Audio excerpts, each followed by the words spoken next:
ঢাকার নবাবগঞ্জে নবাবগঞ্জ আইডিয়াল দাখিল মাদ্রাসার সুনাম নষ্ট ও অধ্যক্ষের বিরুদ্ধে মিথ্যা বানোয়াট অভিযোগের প্রতিবাদে সংবাদ সম্মেলন করেছেন নবাবগঞ্জ আইডিয়াল মাদ্রাসার শিক্ষক মণ্ডলী ও অভিভাবকরা। সংবাদ সম্মেলনে অত্র মাদ্রাসার সিনিয়র শিক্ষক মাওলানা তাজুল ইসলাম বলেন, দীর্ঘদিন ধরে সুনামের সঙ্গে অত্র প্রতিষ্ঠানের অধ্যক্ষ হিসেবে দায়িত্ব পালন করে আসছেন মাওলানা মোহাম্মদ আলী। তার ব্যক্তিগত এবং মাদ্রাসার সুনাম ক্ষুণ্ণ করার জন্য অত্র মাদ্রাসার এক ছাত্রীর অভিভাবক অত্যন্ত কুরুচিপূর্ণ রাজনৈতিক হিংসা চরিতার্থ করতে মিথ্যা বানোয়াট এবং বিভ্রান্তিকর অভিযোগ এনে সংবাদ সম্মেলন করেছেন।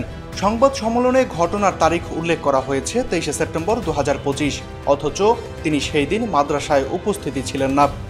তিনি জামাত ইসলামের প্রার্থীর গণসংযোগে ছিলেন, তাই প্রমাণিত হয় যে মাওলানা মোহাম্মদ আলী ঘৃণ ষড়যন্ত্রের শিকার।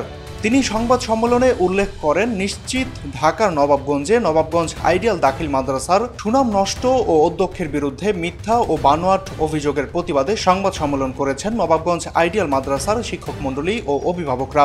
সংবাদ সম্মেলনে অত্র মাদ্রাসার সিনিয়র শিক্ষক মাওলানা তাজুল ইসলাম বলেন, দীর্ঘদিন ধরে সুনামের সঙ্গে অত্র প্রতিষ্ঠানের অধ্যক্ষ হিসেবে দায়িত্ব পালন করে আসছেন মাওলানা মোহাম্মদ আলী। তার ব্যক্তিগত এবং মাদ্রাসার সুনাম ক্ষুণ্ণ করার জন্য অত্র মাদ্রাসার এক ছাত্রীর অভিভাবক শিল্পী আক্তার এক সংবাদ সম্মেলনে কুরুচিপূর্ণ মিথ্যা বানোয়াট অভিযোগ করেন।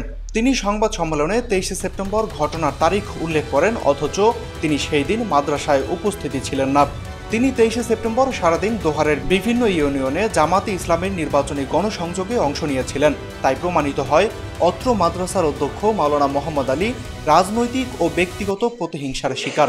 তথা 23 সেপ্টেম্বর 2025 ইংরেজি তিনি দোহার উপজেলার সুতারপাড়া ইউনিয়নে বাংলাদেশ জামাত ইসলামী ঢাকা 1 আসনের এমপি পদপ্রার্থী নির্বাচনে গণসংযোগে ব্যস্ত ছিলেন।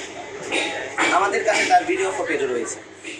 সংবাদ সম্মেলনে মাওলানা তাজুল ইসলাম বলেন, গতকাল মিথ্যা অভিযোগে করা সংবাদ সম্মেলনে মেয়েটির মা বলেন, মাওলানা মোহাম্মদ আলী আমার মেয়েকে তার কক্ষে নিয়ে যায়, অথচ আমাদের মাদ্রাসায় অধ্যক্ষ মোহাম্মদ আলীর জন্য আলাদা কোনো রুম নাই।